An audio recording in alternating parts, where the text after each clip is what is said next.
The flying Rodleys inspired him to imagine writing a different kind of book.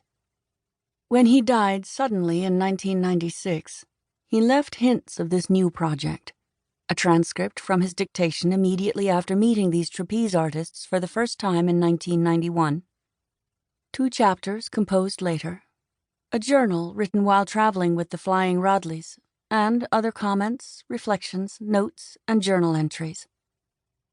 In 2017, the publishing committee of the Henri Nouwen Legacy Trust approached me to do something creative with Henri's unpublished trapeze writings. I was a writer who knew Henri well.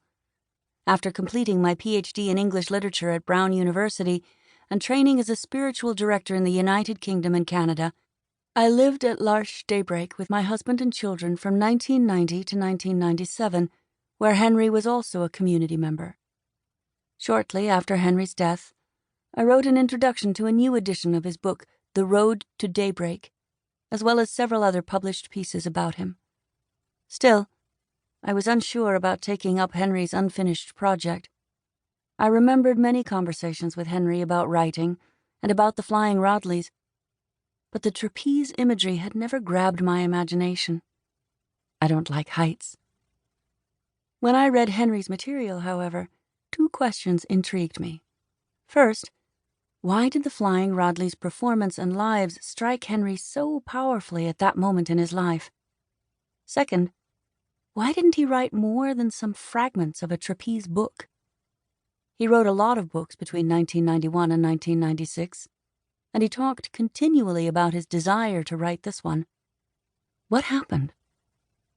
I realized that my project was not to write the book that Henri would have written, but to tell the story of Henri and the flying Rodleys. Combing through Henri's trapeze notes and drafts, as well as Henri's other published and unpublished writing, I began to sense an overarching shape in his life's last few years.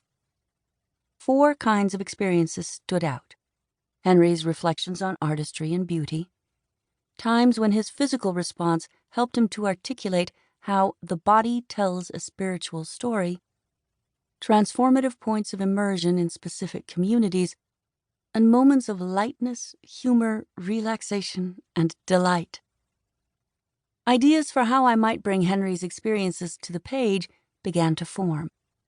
But it took reading Rodley Stevens' memoir of his friendship with Henri titled What a Friend We Had in Henri to give me details for a book that would read as engagingly as fiction while using true events. Rodley's memoir also helped clarify something that had been niggling at me. While Henri was often anguished and demanding, he was also delightful. Reading Rodley's account, at points I laughed out loud remembering our eager, awkward, insightful friend. There is a reason his friends still miss him all these years later.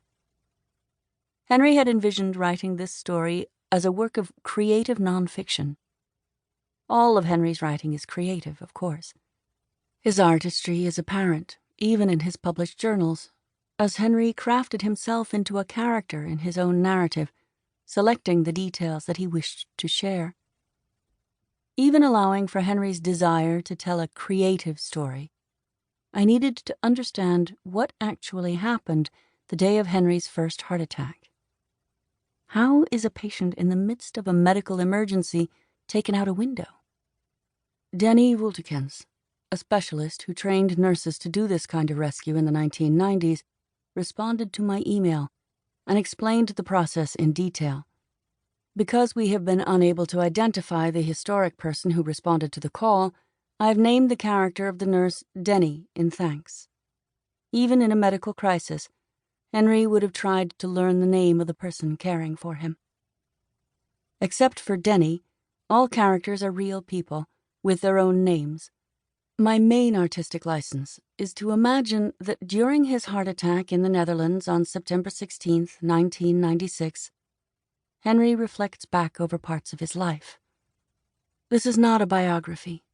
Many important people and experiences in Henri's life are not included. Because I want you to hear Henri's voice as directly as possible, his writings are never rewritten. Occasionally, I abbreviated or factually corrected them.